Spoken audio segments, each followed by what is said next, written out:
What's up? I'm Jordy Angela. And it's your main man, Bdot. And it's the kid, Gowie. And this is the checkup. Y'all, how y'all doing today? I'm Gucci. I couldn't call it if I was a referee. How you feeling, Gowie? Hey, I'm feeling great. I ain't even got much to say. The Houston Rockets winning. Everything is looking lovely on this side. 7-3 since the James Harden trade. Come on, and man. the net 6-3. We got to see who won that trade, but I guess that's something we'll talk about later. Hey, you already know what's up with us. It's up. It's up. How you doing, Joy? You Gucci, mama? Yes, I feel amazing. Russell Westbrook went for 41 points. He took Kyrie to school on Sunday. I feel amazing. And the thing is, yeah, he lost to Dame, but who cares? At the end of the day, it's Damian Lillard, so who cares about that? We won against teams that mattered, so it doesn't matter to me. He should care because Dame is a rival. Yeah. I think they've gotten past that, but it seems like Dame wants to, revamp things with the whole sneaker he put out, trying to relive the past.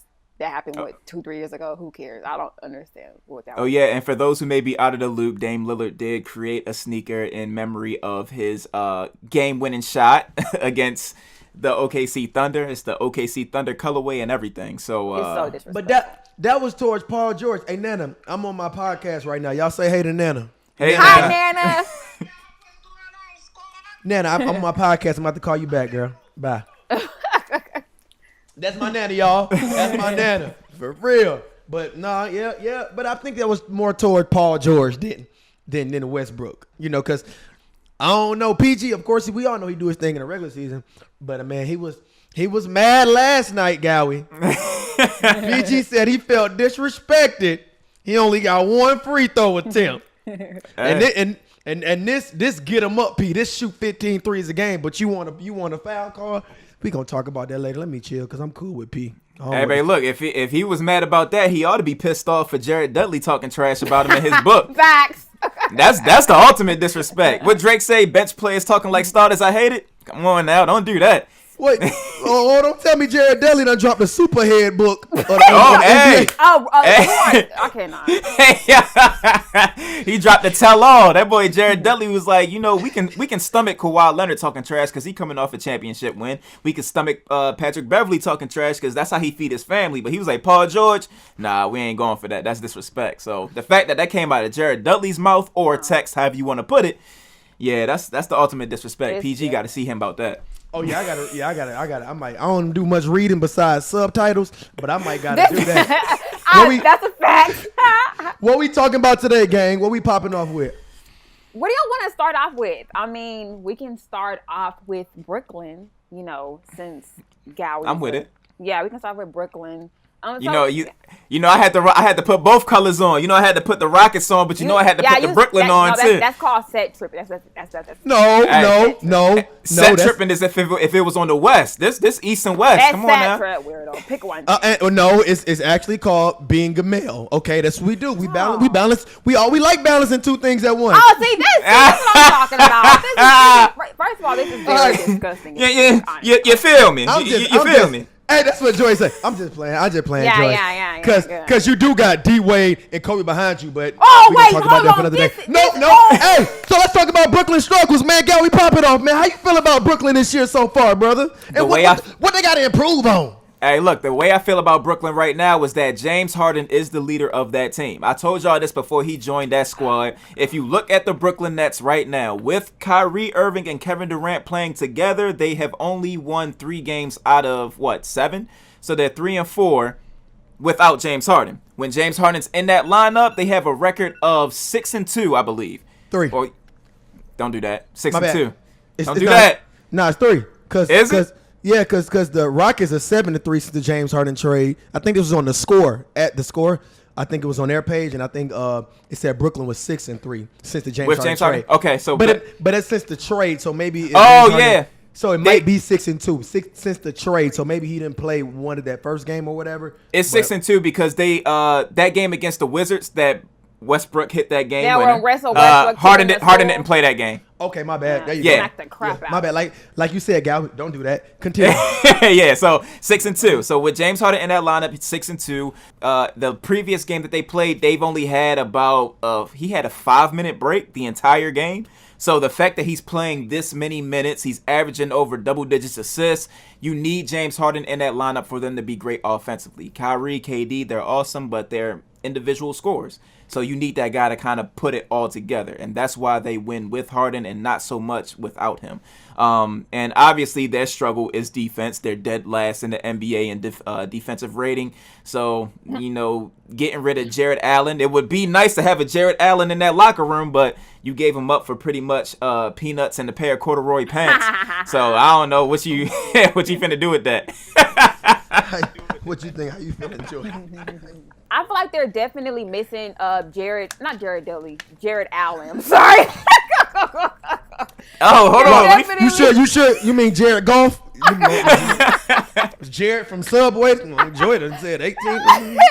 They're definitely missing Jared Allen. I feel like they went with they instead of going with a basketball mindset, a winning mindset, they kind of went with loyalty and friends. And even though Jared Allen to me is more valuable, even though he's coming off the bench, I feel like DeAndre Jordan should have been traded instead of Jared Allen. Like if they're truly trying to win games, I think Jared Allen's he's a better defensive player, and he's more of a threat in the paint as far as rim protection goes.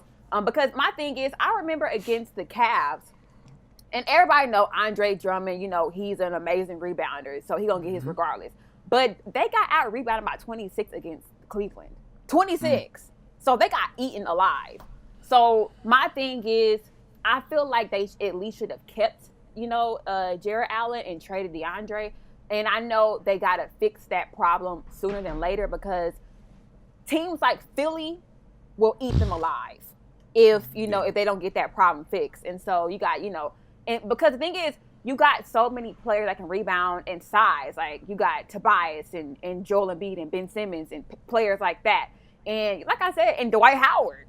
So they're going to get eaten alive if they don't get, that rim protection back. So that's my whole thing about it. I think they look good offensively. Joe Harris looks amazing right now. But as far as defense goes, they got to do better for sure. Well, I mean, to speak on that, you mentioned Andre Drummond. I know they were the Cavaliers are he's looking to get bought out by the Cavs, and Brooklyn has been the top team that said that they want to bring him in, which they definitely need.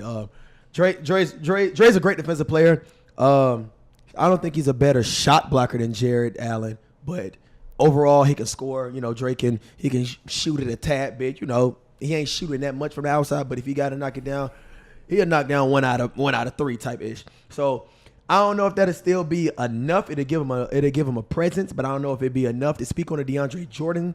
I think that of course Jared Allen was just way more valuable than DeAndre, so I think that's why he was included in that trade. I don't think they were going to take later in DeAndre Jordan. Not saying that he may not still have it in him, but it's not the DeAndre Jordan with Lob City. Right. Of course, like you said, the defense, they're first on the offense, percentage last in defense. They just got to improve on that, man. I don't know, but I think if they do keep this lineup, I think they will find a way to figure it out. And I'm not saying the playoffs is always, it's just offense, but you got to be able to get a bucket and score. And you're going to have to be able to outscore people. You're going to have to be able to stop them, but if you can't stop them, then I know it sounds so simple, but you just got to be able to outscore them. And I think that Brooklyn Nets team with those three crazy superstars are the team to do that. I think last night, it was Kyrie. I think the score was 99. It was 99. He had 99 points within the next 5 minutes, bro. Not even 5, 3 to 5 minutes.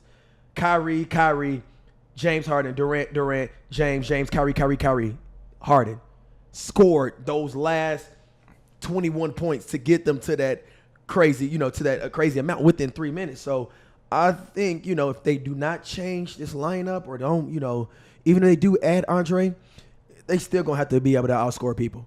Because at the end of the day, I don't see them being no type of defensive stoppers. And that's no offense to Kyrie, James, or Durant, or Joe Harris. But them guys, they ain't the best defenders. Right. On ball, at least. So. Question. And just to, oh, go ahead. I was about to say, just to piggyback off of what Joy said about, them kind of putting friendship over what's the actual need of the team. There was a rumor that Kenny Atkinson actually got fired because he started DeAndre Jordan over Jared Allen. I mean, he started Jared Allen over DeAndre Jordan. And then you had the Jock situation, and then you end up with the coach that you have now, Steve Nash. But, defense, who else do you have on that bench? Assistant coaching, Mike D'Antoni. So it's like Jock one Vaughn's thing that we Jock Vaughn's a good defensive coach, but that's really about it. Yeah, so it's kind of like when you have a reoccurring situation and a reoccurring coach that just simply does not care that much about defense, it seems to gravitate to the teams that he's on. So Brooklyn having the last defense in the NBA does not surprise me because you have that guy sitting on the bench, and yeah, so. So what did y'all think about the Amon Shumpert pickup? That's solid. Tough. That's solid. Amon hasn't played consistently. And when I say consistently, I don't mean like scoring or being a great player. I'm talking about in terms of without the injuries or being on a team, probably for the last 2-3 years. And not saying I don't know if he's still, the defensive presence, he was with the Cavs or the Knicks. So, I mean, it'll give him something, it'll give him a wing defender to be able to, guard those Kawhi, Paul George, and at least try to contain them. But it's a group effort. They're going to need more. You feel me? Like, Dennis Rodman was the best defensive player on that Bulls team, but they also had everybody else that played together. Team, you had your Scottie Pippins, you even had your MJ. They had dogs. You feel me? Even though Scottie and Dennis were the main guys on that team, as a whole, defensive wise, the Chicago Bulls was a great team defensively, and that's what the Brooklyn Nets gonna have to come to be. Not one player is not gonna change it. So we gonna see. I got one more question. So if Philly and Brooklyn played tomorrow, who do y'all have winning in a 7-game series? Philly looking good, Gowie. Philly looking, but when it comes to the playoffs, can we believe? You feel me? Like it's like it's kind of like the Nuggets. They always had the best record, get to the playoffs, don't do ish. Kind of how, no offense, Gowie, how his Rockets was, but no. But the argument, the one thing I do want to talk about, it don't have to be this show, but another show is. People be getting James Harden hella. They be on his head about them losses. Every one of those losses James lost to has been to NBA champions. Right. So, yeah. But that's another story for another day. But Gary, I'm gonna let you answer that first question with Philly and Brooklyn 7 games. Oh yeah, for sure. So 7-game series. I had said from free agency that Philly was the biggest threat to the Lakers, and that was just my personal opinion at that time because I saw what Daryl Morey, the new GM, former Houston Rockets GM, was putting together with that squad, surrounding Ben Simmons with shooters because of his inability to shoot, kind of just helping Joel Embiid out without making him force shots and making him get fatigued. So with that being said, that inside presence, like Joy said earlier, you have Joel Embiid, you have Dwight Howard coming off the bench, and Brooklyn just does not have that presence in the paint. They could get dominated all night, and it does not help that Joel Embiid is a dominant big man. It'd be one thing if he was a guard and, you can kind of put pressure on him with a Iman Shumpert or whoever you have trying to defend him. But like I said, Joel Embiid being the key guy on that team, also being a top 5 scorer in this league, and you not having any kind of paint presence, it's going to be all bad. Joel's going to put up 40 burgers all night. So that's something they got to worry about. But also on the defensive end, for Philly, they also a better defending team. You have Ben Simmons, who was an all-defensive guy. You have Joel Embiid, once again. So it's just like everything that Brooklyn lacks, like the areas where they lack, 76ers, they thrive in that area. Yeah, and they're just all around like good. The role players are all around good. I look at players like Shake Milton. He's a two-way player. You got Tyrese Maxey. He's been a two-way player for them. And just players like that. And they're gritty. They're not just, fly-by-night role play. They like these guys, they kind of remind me of like Miami, like how gritty they can be like silently. And it's just crazy to see. So I feel like when I look at Tyrese and Shake, I think about Miami last season and how Tyler Hero, he was an X factor for them in the playoffs. And then slowly, whatever, he kind of emerged into like a little star. in the playoffs. And I see Shake or Tyrese doing that this year for Philly. Tobias is an all-star this year. Yeah. He's been playing lights out, hitting game-winning shots. He's finally playing like that, the money man that they paid him to be. And it also gives them a presence that kind of reminds me of let's say Chris Middleton, someone that's able to get their own shot. You feel me? Guard-wise, outside of Joel Embiid. So I like the emergence of Tobias Harris. That helps a lot. So yeah, like Gowie and like both of y'all said, man. Top to bottom, 76 the better team. Also, they have the veteran coach versus a rookie coach. They more defensive minded. Like you said, I've never heard defense and D'Antoni in the same sentence. So yeah, as of now, I'm gonna have to, I'm giving it to Philly. Like how we said, Philly is the biggest threat to the Lakers. And even if they do get Andre Drummond, talking about the Nets, that will help. But shit, when Dre go to the bench, I'm bringing Joel back in. What you mean? Yeah. 40 burgers with a side of fries and a cheese. And like Dot said, that boy Tobias Harris, he's earning his contract. A lot of people said he had one of the worst contracts in the NBA. And, he don't look like J. Cole for a reason. What J. Cole saying, middle child? Niggas done counted me out. They counted him out. So Tobias had to remind y'all who he is. So shout out to Tobias, too. So we believing in Philly. That's what y'all saying. Oh, yeah. Without a doubt. As long as they're healthy. Healthy, yeah. Always a problem. Somebody always getting injured. So as long as they're healthy, they'll be straight. Okay. Yeah. I rock with it. What we got next? The young players in the league. You got Colin Sexton, Darius Garland. You have Ja Morant. Sexland. Yeah, Sexland. Sexland. Wait, Sexland. How do y'all feel about the name? Pornhub. I don't know. All I'm saying, that could be a site though for porn. All I'm saying is, if a shorty hit my phone like you trying to go to Sexland, what type of time we on? Yeah, what type of time is that?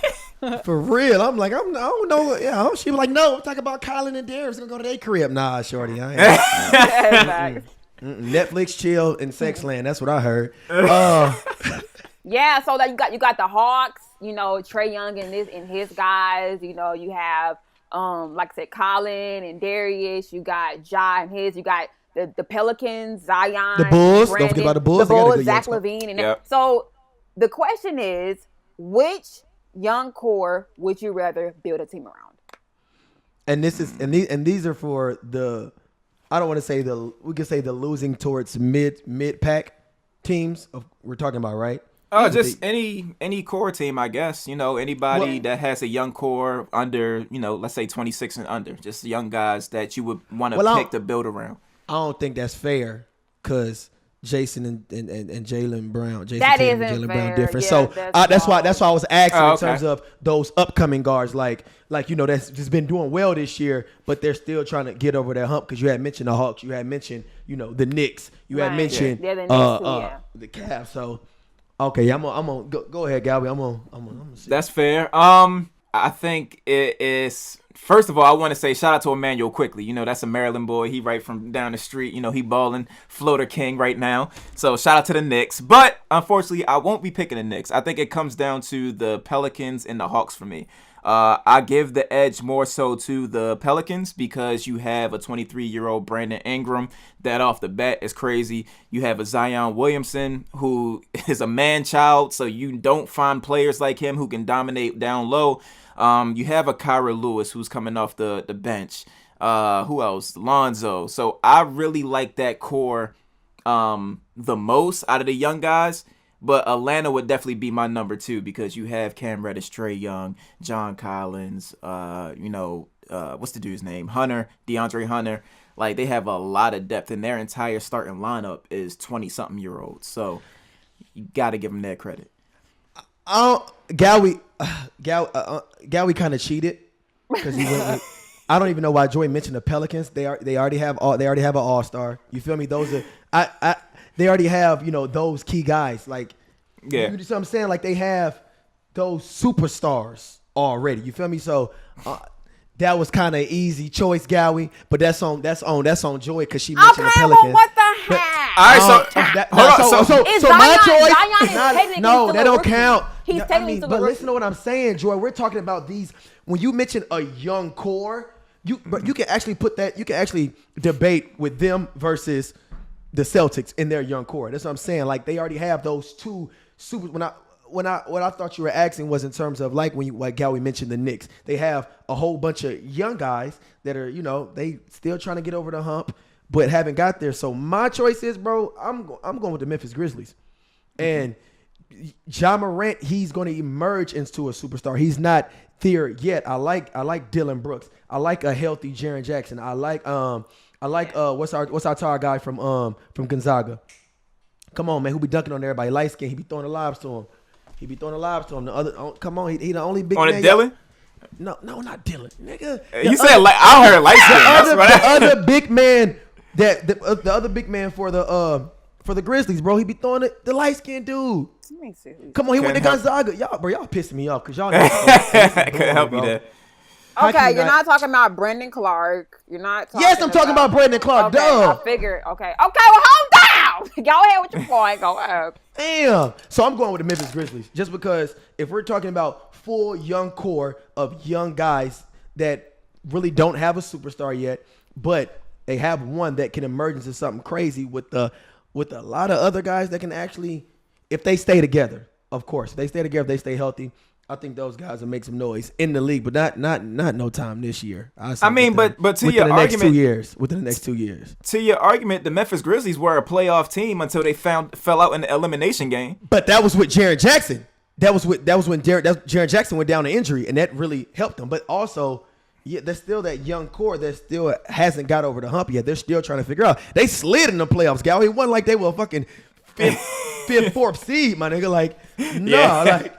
And the way they looking right now, it look like they might not even make the playoffs. You feel me? Facts. So I'm saying, all health-wise, yeah. But remember, I already told y'all my dark horse was the Pelicans to make some noise in the West in general. So sure. Yeah. And so they towards the bottom of the Western Conference. So exactly. that's the only reason why I picked them, because I feel like they do have the talent, they do have most improved player, they have an all-star in Brandon Ingram, but at the same time they ain't got nothing figured out because they're not getting anywhere. They're at the bottom of the pack in the West. So it's like if I had to build around them and I felt like there was a complete a way that I can complete that team, I think that would have the most potential in order to build around them to make them something. Because right now they aren't anything. They haven't been anything. They got three first top 5 picks. Of course they're gonna have to do some shit. It ain't the Cavs' first 5 top picks. You feel me? Like, who your team, Joy? Well, I like the Knicks. I want to say the Heat because Tyler Hero is 19. Bam is only 20. Duncan Robinson. If I could, I would. Because the people y'all name, they're cool, but they're not Miami. So, but listen, I'm gonna name the Knicks because I like how two-way-ish they are. They are like the defense, the offense. I like how dominant they are. I feel like if you put Emmanuel and RJ and Julius Randle, I feel like if you put them on the right team with the right coaching, they're doing well now. I'm not saying I don't know how they're gonna do, as the season goes along, but I feel like right now they're doing better than last year. And I feel like if you just put the right pieces around them and the right coaching around them, I think they'll dominate. I just think it has a lot to do with the franchise, in my opinion. And RJ reminds me a lot of Jimmy Butler. So I ain't gonna lie. That was gonna be my first second choice. But you dating somebody on the Knicks, Joy? We need to know about. Okay, no. And the only reason why I asked that because it's cool for the Knicks players to balance 2 things, but when me and Gary want to balance 2 things, they can. You talking about? I like them. They offense and defense. But that's 2 things. They can balance 2 things. Okay. No, for everyone listening, I do not like basketball players. I would never date one again in my life. So that would never happen ever. Thank you. But then. Also, Dot, not only did she talk about balancing 2 things, but she also said that the Knicks would dominate. Now, they may be cool, but you said the word dominate. Listen. Imagine, you said dominate. No. Imagine if Zion Williamson got drafted to the freaking Wizards. Like, okay, that's what I'm saying. Like, he would do well individually, but he ain't playing on winning basketball over there. Especially under Scott Brooks. So my thing is, all I'm saying is that in order for young guys to dominate, it has to be in the right system under the right coaches. For example, if Tyler Hero or Bam, they went somewhere else besides Miami, it may not work for them, or they may not be as recognized. So I think who knows if you put Julius Randle in a different situation, who knows he wouldn't be, as big as a Zion. Who knows? People are comparing him to LeBron James in a matter of weeks. Because he already been in different situations. It's the one situation. I'm saying if Julius Randle wants to be LeBron, it'd be this year because this is his best year he's had. Right. So, yeah. And also Aaron, it's crazy because Aaron Brooks, he came out live a few weeks ago and he told me, he said, Joy, it's gonna be different for them this year. It was before the season started. He was like, gonna be different. You're gonna see it. And I laughed in his face. And I laughed. He said they're making the playoffs. I laughed in his face and I feel stupid and crazy. But it's all good. Sometimes you just need the right coaching around you to bring out the best. And, it is what it is. And some players don't need that. And sometimes that's what makes them so special because, certain players didn't have that. But, it is what it is. No, Knicks are looking good. It's not much you can say from what they've been looking like, but I love that young core. Dennis Smith said, I'm out of here. I'm about to go play in the G League. This nigga don't want to. If he don't want to give me no playing time, I'm gonna go bust these young niggas' ass. And I respect that. I wouldn't even mind him. I'm sending him to Brooklyn. Fuck it. Shit, he needs some depth. He ain't the best defensive player, but we ain't been able to see him in the last 2-3 years type ish. So we're gonna see. But checkup segment. I'm about to get some goddamn sound effects. Right, Gowie? Who would you want to have on your team? Right? Is that the question? Who would you prefer to have on your team? Who's having the right now, who would you rather have on your team? Or start your season with? Let's say Russell Westbrook. It's a Joy topic. Russell or John Wall. Oh, come on now. Since it was ladies first last time, Joy, Gowie, on you. Check up. All right. If I had to pick between John Wall and Russell Westbrook right now, who would I build my team around? And this is no bias. I know you see the R, but I'm going with John Wall. The reason why I would pick John Wall over Russell Westbrook at this very moment is because, in my personal opinion, I feel like as a overall unit, I just feel like John Wall impacts winning more. I think that John Wall, people will look at his time during the with the Washington Wizards and they say like, oh, he didn't win anything in Washington. But you also got to look at how bad that Washington team got when John Wall was out. So we had the Wizards talking as if they were better without John Wall. They was sneak dissing, all this other stuff. The same man that then bought the whole squad Rolexes and all that. They was sneak dissing them, talking about they was better without him. And come to find out, they weren't. Like, Bradley Beal can't win a damn game after putting up 60 points. Like, the fact that you can't win anything blows my mind. But when John Wall was on that squad, the Washington Wizards were a 40-plus win team. Because he brings that energy and effort on both the offensive and defensive end. So even if you completely disregard his playmaking ability and his efficiency increasing to 44% and shooting 37% from the three-point line in Houston, just look at the effort and the dynamic that he brings defensively. The Houston Rockets have, if not the best defense in the league, one of the top 3 defenses in the league. And that's all driven through John Wall because John Wall is now the leader of that team. So with the help of P.J. Tucker and other guys that are defensive forces on the squad, you have young guys like Jayshawn Tate, David Nwaba. All these guys are stepping up defensively, and Houston just looked great, man. It's crazy how good they look defensively. And like I said, we talking about number 1 or top 3 defense.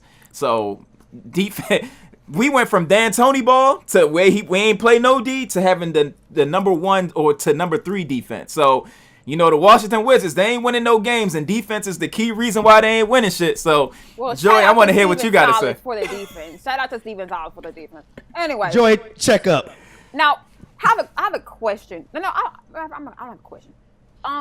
So here's my thing. I'm looking at the standings, and I'm looking at the Rockets. They're currently fighting, to make the playoffs. They're number 8 in the standings. And I know it's early on, but their Golden State's really on their toes. The Spurs are, they're one loss away from being out of the playoff contention right now. Now Golden State do have a Stephen Curry. Yeah, that's nice. Anyways, so my thing is, I'm looking at the standings and I'm looking, just imagining if Russ was there. I'm thinking top 5. top five contention. And the reason why is because as good as John Wall is, and I'm not gonna lie, he's a much better defender than Russ is. We're not gonna be biased here, but Russell Westbrook is a better player still. We just saw what he did against the Nets. Arguably the best team in the East.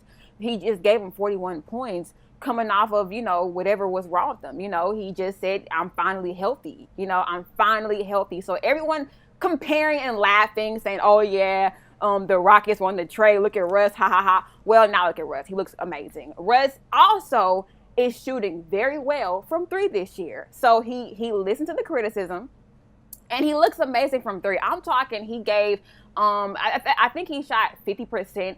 57% against the Nets, last game. And then I saw him shoot 60% against the Hawks, the game before that. So he looks great from three, from the field. He looks amazing.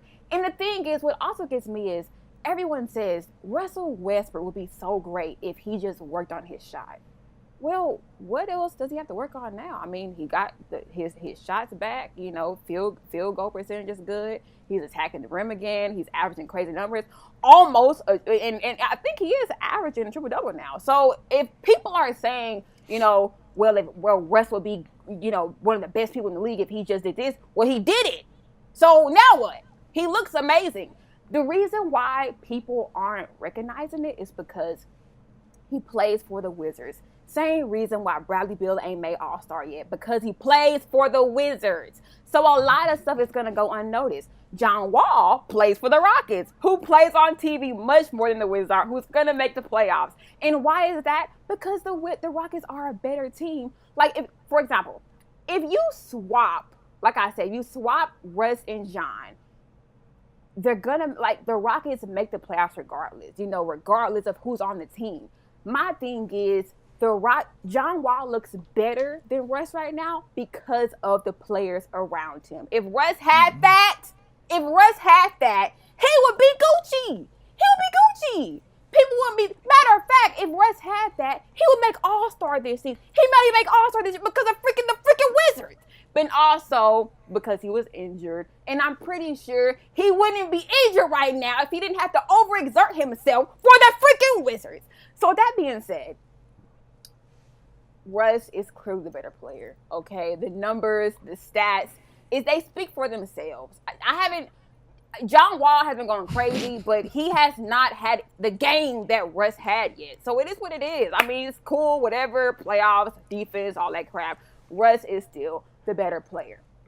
That's what and well, let me hop on that real quick. I don't know if we should give rebuttals for rounds like this. You feel me? How you feel we should start constructing this segment? Should we give rebuttals? Because this can turn into a whole little podcast in its own. Sure, that is true. We can leave it at. We gonna leave it right there. But matter of fact, F that. You know what we gonna do? Since it's basketball, since the checkup, I'm gonna put 24 seconds on the clock. 24 seconds shot clock, and I'm gonna let Gowie say his rebuttal. Starting now. Okay, so the difference between John Wall and Russell Westbrook. If you put Russell Westbrook on the Rockets, it's not going to be the same thing because Russ brings a different type of leadership. John Wall's leadership is on both sides of the ball. With that being said, that defense that he would bring to the Wizards, we can't forget the Wizards were a 40 game win team before he came to Houston. So that's their difference in leadership. Is it my turn? Duh, who that? Me? Okay, well, I'm just because I'm ready to go. He's lying. No, but this your 24 seconds, Joy, all right? Okay, got it. You ready? Yes, I'm ready. Go. Okay, so look, first of all, you're talking about, Russ doesn't lead on defense. First of all, as soon as Russ got there, the Wizards couldn't stop talking about how much defense he brought to the Wizards. And also, when Russ sits down off the bench, they go to crap on defense. That's a fact. You've seen it for yourself. So don't sit here a lot like that. That's all I have to say. Well, that's it for the checkup. I love that. So I think we're gonna wrap this whole segment up with the whole thing about Bradley Beal do not want to be traded anymore. I seen Gowie said something on a post about bro, we just going off your body language, bro. The way you going, that's how you look, bro. How you gonna say that and you feel disrespected now because people said you requested a trade. So But how Gowie said, we're just going by body language, and it just seemed like, I guess after the Brooklyn win, it was like, okay, well, this team might can actually do something. But since then, with their 1-1, well, I mean, it ain't been that many games. But how do y'all feel about that situation of Bradley Beal now seemed like him rebuttaling on what was allegedly, said that he wanted to, be traded away? This is what I have to say about Bradley Beal. I feel like if he's gonna say he wants to stay, he has to act like it. Like, regardless of, him being, because, like, for example, against Brooklyn, it was pretty obvious the first half he quit on the team, and Russ pretty much brought them back. No bias. He brought them back into the game. And I feel like if he's saying, I want to be here, then just act like it. People won't say that about you. But, when you're quitting on the team and you're doing this, you're doing that, I get the frustration. I'll be frustrated too. But at the same time, you're the second best, the best player, in my opinion, on the team as far as offense goes. And you have to act like it. Like, there has to be some type of leadership there as far as if you say you want to stay, then act like it, But I get the frustration. I get it. But, he got to stop throwing pity parties, and people won't say that about him. How you feel, Gabby? Yeah, I feel I could piggyback off of Joy on that. You have to show that you're committed to winning. I think with Brad, we're seeing his frustration more than anything. When Steph Curry had his struggles earlier on in the season, he wasn't walking around, moping around, crying and stuff like that. He was more so like, we gonna get right. Like, he had a positive mindset. Same thing with Jimmy Butler. Like, Jimmy Butler kind of motivated the Miami Heat to let them know, like, yo, we're really like that. Like, we're a different type of squad. People sleep on us. We got a chip on our shoulder. This is how we're going to play. So as a leader, you got to kind of set that dynamic. You can't be around slamming the ball and, praying on the sideline with your head down. Like, because your team, that trickles down to your teammates. Right. Like, you're an all-star guard, and they need to see it. Well, if this is how he acting, it's really no hope. Like, our leader don't even believe in us. So you got to lead by example. And I like that. I'm on... to piggyback off that, I want to give an example, to our listeners of a player that actually went through a lot of turmoil and went through a lot of losing, a lot of losing. I mean, plenty of losing. I think, this year, last year, maybe in the bubble was the first time he's ever, tasted victory or success. And that person is Devin Booker. Like, if we want to take a page out of somebody that's been struggling for a long time, and I don't want to say we've never seen D-Book show frustration, but not how Bradley has. And Bradley's only been losing, the past 3 years maybe? Yeah. You feel me? All the seasons without Wall. Yeah, whatever. Just shut up. And it was a whole different team. Like, this is not fair. Thomas Bryant has a torn ACL. Hey, relax. We're not on that topic no more, Joy. But like I was saying, because... we've seen Devin Booker, and we've seen, the professional guy. He's been over the years of him losing every damn year. And in the bubble, he finally tastes success. And now this year, he has a legitimate, one of the best point guards, to ever play the game, in Chris Paul, with a great core around him. So it's tough to see it from Bradley's situation, because I guess you can see it. He went from winning to now leading the league in scoring, and now they're losing. So I can understand the frustration, but you can't show it that much. You feel me? Not if you're not, a LeBron type, because we've seen LeBron curse his teammates out and show the frustration, but it's LeBron. He got 4 rings. So I think that'd be my take on that. If you want to look at another great shooting guard in the league, like I said, Devin Booker, who's my favorite shooting guard in the league, and I feel like he is the best shooting guard in the league. No offense to Bradley Beal. James Harden's a point guard, and that's how I feel. Goddamn, goddamn, Gowie, what grinded your gears this week, brethren, or this month so far, or this new year? Let's see, what grinded my gears. What grinded my gears is that I'm not a baller. I got a little cash, but I paid my car off. I have a 2010 Chevy Malibu. Hello. And when my headlights go out, I've had a headlight blown out for a while now. It cost me $100 and some change to get my headlights changed. So the headlight itself costs about like $18, $20, but to get the headlights put in, it cost me $100. And this is because the way they designed this damn car, you got to take the bumper off, go under the tire, and all this other bullshit.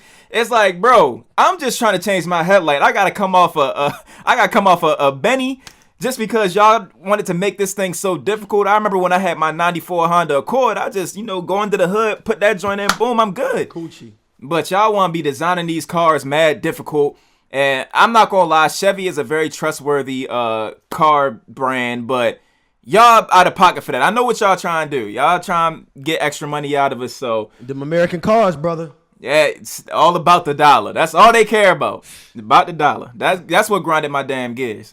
I feel I got pulled over 3 times this month. So I'm Joy. What's your? Hey, me too.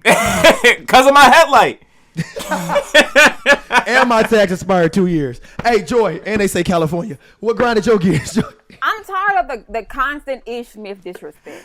I'm sick of it. I'm sick of the constant Ish Smith because, first of all, Ish Smith is a great player, okay? He's great. He's a great role player. He's so gritty. I love watching Ish Smith play. And the thing is, that's why I'm a Miami Heat fan, because I have a thing for gritty players that play team ball and want to win. And you can tell Ish Smith wants to win. He's a great two-way player. I mean, he was forcing steals against Brooklyn, and nobody pays attention to it. And then when I say Ish Smith is good, they call him S-H-I-T Smith.